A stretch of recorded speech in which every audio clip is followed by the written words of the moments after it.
ఇంతకీ నువ్వు నన్ను అడిగిన ప్రశ్నకి జవాబు ఏంటంటే, రామాయణ భారత భాగవతాలు ఈ వయస్సులో మేము చదువుకోవడం వల్ల మాకు కలిగే ప్రయోజనం ఏమిటి? నేను నీకు ఒక్క విషయం చెప్తాను, నీకు అర్థమైపోతుంది. నేనేం పెద్ద దాని గురించి ప్రసంగం చేయక్కర్లా. మహాభారతంలో శల్యుడు అని ఒక ఆయన ఉన్నాడు. ఆయన మద్రదేశాధిపతి. అంటే పాండురాజుకి 2 భార్యలు, కుంతి, మాద్రి.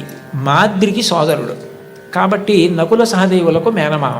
నకుల సహదేవులకి మేనమామ అయితే ధర్మరాజు గారికి, భీముడికి, అర్జునుడికి కూడా మేనమామ. కురుక్షేత్ర యుద్ధం ప్రారంభమైంది. తన మేనల్లుళ్ళు కాబట్టి వాళ్ళ పక్షాన యుద్ధం చేద్దామని శల్యుడు మహావీరుడు బయలుదేరి వస్తున్నాడు మద్రదేశం నుంచి. ఆయన వస్తున్నాడని తెలుసుకుని దుర్యోధనుడు ఏం చేశాడంటే, కనపడకుండా చలువ పందిళ్ళు వేయించి సాయంకాలం అయ్యేటప్పటికీ నృత్యం, సంగీతం అన్నీ పెట్టేవాడు.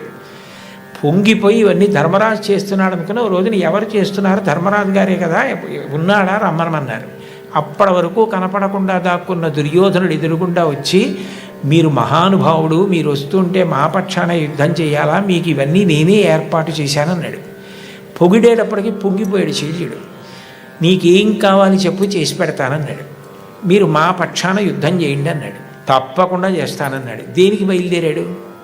పాండవుల పక్షాన యుద్ధం చేయడానికి బయలుదేరాడు. పొగిడి 4 సత్కారాలు చేసేటప్పటికీ అది వదిలేశాడు. కౌరవుల పక్షాన యుద్ధం చేయడానికి వెళ్ళాడు. పోనీ వెళ్ళిన వాడు ఏం చేయాలి? దుర్యోధనుడితో వెళ్ళిపోవాలి.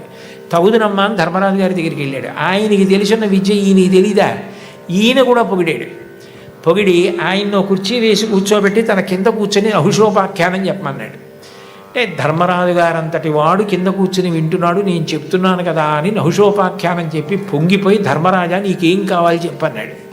మళ్ళీ పొగడ్తగలిగిపోయాడు. ధర్మరాజు గారు అన్నాడు, మీరు ఎటు అక్కడ మాట ఇచ్చారు కదా, అక్కడే యుద్ధం చేయండి. మా పక్షాన కృష్ణుడు అర్జునుడికి సారథ్యం చేస్తాడు. మళ్ళీ కృష్ణుడితో సమానమైన సారథి మీరే కాబట్టి మీరు అక్కడ కర్ణుడికి సారథ్యం చేస్తారు. చేసినప్పుడు కర్ణుడికి మనశ్శాంతి లేకుండా అదే పనిగా నింద చేయండి. నింద చేస్తే కర్ణుడికి బుద్ధి కేంద్రీకరణ పోతుంది, అంటే కాన్సన్ట్రేషన్ పోతుంది. పోతే కర్ణుడు చచ్చిపోతాడు. మాకు అది చాలు, ఆ ఉపకారం చేయండి అన్నాడు. తప్పకుండా నీకు ఈ ఉపకారం చేసి పెడతానన్నాడు. నిజానికి శల్యుడు కానీ కృష్ణుడు కానీ ఆ రోజుల్లో సారథ్యం నేర్చుకోక్కర్లా. ఇందాక ఆ పాప అడిగిందే, అది వాళ్ళిద్దరికీ హాబీ. నేర్చుకుని ప్రపంచ ప్రఖ్యాతి పొందారు సారథ్యంలో.